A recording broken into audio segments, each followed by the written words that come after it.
Бүгінгі біздің онлайн сабағымыздың тақырыбы адалдық адамның ең асыл қасиеті.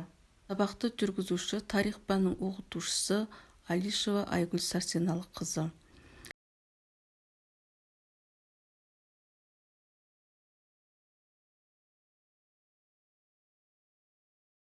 Сабағымызды Шәкәрім Құдайбердіұлының бәріне қанағат қыл да адал еңбек қыл деген сөзімен бастағым келіп отыр. Адалдық, шыншылдық, ар-ождан деген асыл қасиеттер қазақ халқында жоғары бағаланып, әр кезеңде де осы аталған қасиеттерге ерекше мән берген. Қазақ халқының тарихында адалдық, парасаттылық, әділдік, сенім деген сөздер әрқашанда жоғары тұрды. Бұл аталған сөздеріміз Қасым ханның қасқа жолы, Есім ханның ескі жолы, Әз Тәукенің 7 жарғысында қарастырылған. Тура биде туған жоқ, туғанды биде иман жоқ деп атап көрсеткендей, қазақ билері әр кезеңде де өзінің адал шешімін шығарып отырған.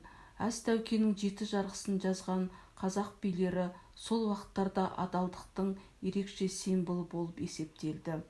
Төле би, халқыңа адал бол, жауыңа қатал бол, досыңа адал бол десе, қаз дауысты Қазбек би, тату болса ағайын жақын, адал болса дос жақын, еркелейтін немерең жақын, ұрпағың шөберең жақын, туып өскен елің жақын. Әйтеке би, қара қылды қақ жарған жақсылықтың белгісі деп атап көрсеткен еді. Әл-Фараби білімге деген құштарлықтың арқасында Аристотельден кейінгі екінші ұстаз атанды. Ол 150-ге жуық философиялық және ғылыми трактаттар жазып қалдырған. Ғалым философия мен логистика, саясат пен этика, музыка мен астрономияны зерттеді.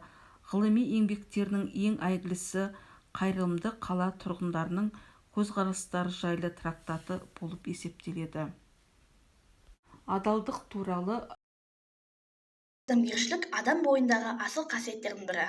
Адамның бұл қасиеті адамның отанға, отбасына, туған жеріне деген махаббатына баулиды. Және де адамгершілігі мол адам қашанда өзгелерге үлгі-өнеге бола алады.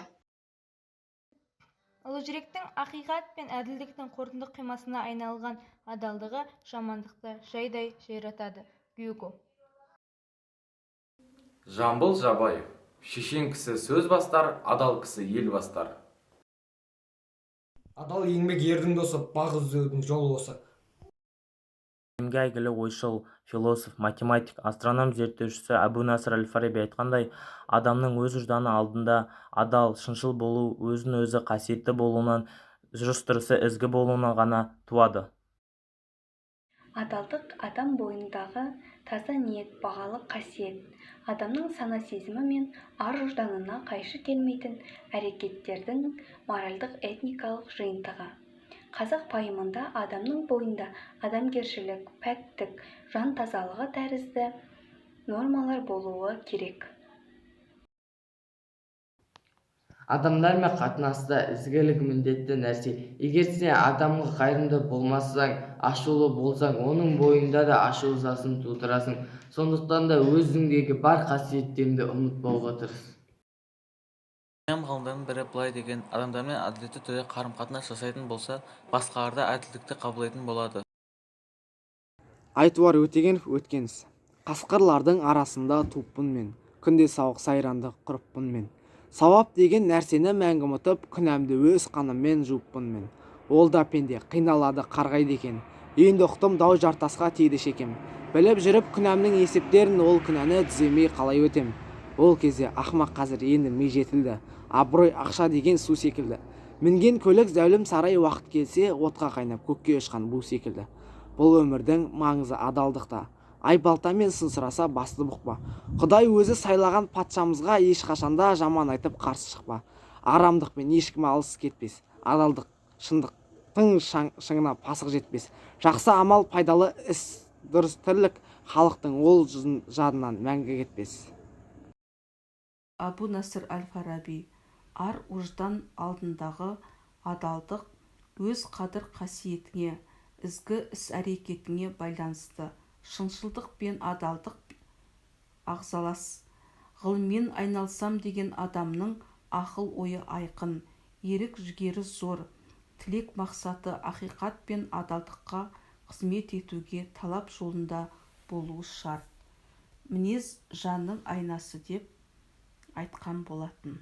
Қазақтың ғұлама ақыны Абай Құнанбаев: ақырын жүріп анықпас, еңбегің кетпес далаға, ұстаздық қылған жалықпас, үйретуден балаға. Адал еңбекпен мал іздемек, ол арлы адамның ісі деген болатын. Ара қылды қақ жарған батыр ер жүрек Бауыржан Момышұлы әділдікті мойындау адал кісінің ісі деп айтқан еді.